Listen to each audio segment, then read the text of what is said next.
Quelle est la différence entre la démence sénile et Alzheimer?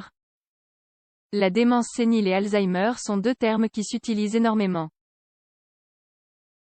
Cependant, tout le monde ne connaît pas la signification de chacun d'entre eux. Nous vous l'expliquons donc dans cet article. La démence sénile et Alzheimer sont des pathologies distinctes. Néanmoins, il est vrai qu'elles ont toutes les deux quelque chose à voir avec la démence. Mais, qu'est-ce que la démence?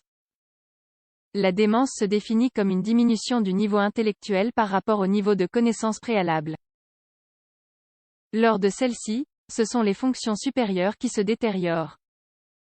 On perd donc la capacité d'attention, de concentration et de mémoire.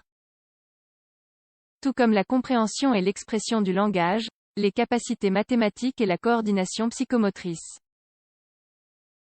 D'autres fonctions supérieures sont également touchées pendant la démence, comme la planification et l'exécution de tâches et la résistance à la fatigue. Mais aussi la capacité de jugement, la volonté, la pensée abstraite, la régulation affective et le contrôle des impulsions. Il existe de nombreuses causes de démence possibles. Parmi elles on retrouve Alzheimer, les maladies vasculaires et autres maladies du système nerveux central. Démence sénile et Alzheimer.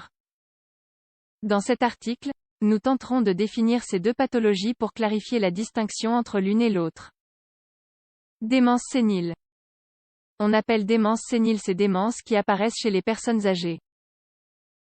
Ce n'est pas réellement une maladie concrète. Selon l'Alzheimer Association, il s'agit d'un ensemble de symptômes qui inclut notamment la détérioration de la mémoire et les autres capacités de raisonnement. Ces symptômes sont suffisamment graves pour perturber la vie quotidienne. On entend par là que la démence sénile peut faire référence à n'importe quel type de démence et peut être provoquée par diverses maladies. Ainsi, une démence sénile peut concorder avec Alzheimer, une maladie vasculaire ou une autre maladie du système nerveux central. Sagrario Manzano coordonne le groupe d'études de conduite et démence de la Société espagnole de neurologie. Selon la Dr. Employer le terme de démence sénile est une erreur. En effet, la démence peut affecter des personnes de n'importe quel âge.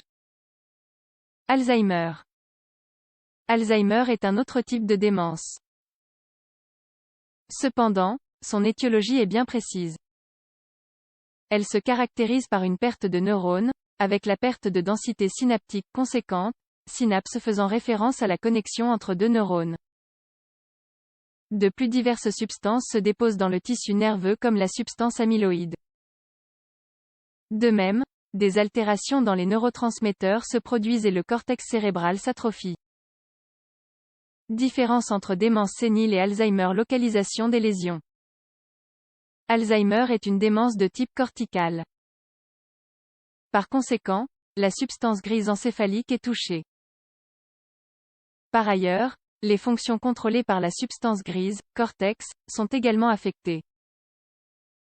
Elles constituent essentiellement le jugement, la mémoire, le langage, l'attention et la concentration. La démence sénile peut être corticale ou sous-corticale.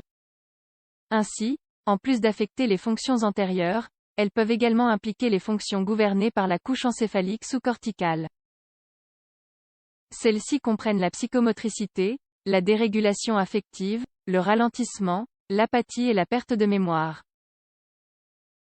De plus, ces deux conséquences sont propres à la démence sous-corticale.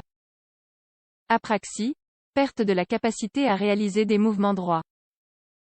Agnosie, perte de la capacité à reconnaître les stimuli. Malgré cela, pratiquement toutes les démences deviennent mixtes au fur et à mesure de leur évolution.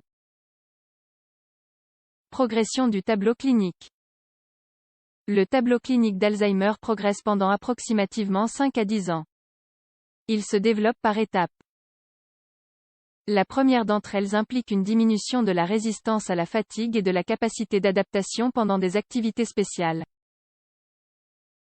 Des petits oublis et un refus de la maladie apparaissent, tout comme de l'inquiétude et de l'anxiété. Pendant la deuxième étape, des difficultés d'adaptation face à des tâches spéciales apparaissent. Celles-ci impliquent également une perte d'attention, de concentration ainsi que de mémoire et des symptômes dépressifs. Dans la troisième étape, on retrouve une diminution de la capacité d'adaptation face à des tâches ordinaires.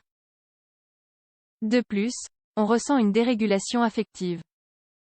Lors de la quatrième étape, la capacité d'adaptation face à des tâches ordinaires diminue gravement. La personne n'est plus consciente de sa maladie et sa personnalité change. Lors de la cinquième étape, on ressent une détérioration cognitive très grave. Enfin, à partir de la sixième étape, on ne reconnaît plus sa famille et on devient totalement dépendant. D'autre part, les démences vasculaires se développent à cause d'accidents ischémiques transitoires, et cela veut dire que les dommages s'accumulent et l'évolution se fait par bonds. Des diminutions brusques des fonctions supérieures se produisent suivies de stabilisation. D'autres démences obéissent à des maladies plus concrètes du système nerveux. Leur tableau clinique obéira donc à la maladie en particulier. En outre, Alzheimer est une maladie qui progresse petit à petit.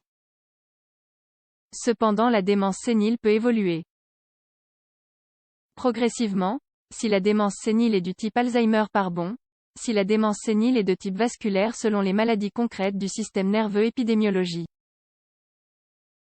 Enfin, la démence de type Alzheimer affecte en majorité les femmes. Néanmoins, la démence sénile touchera plus les hommes si la cause est vasculaire.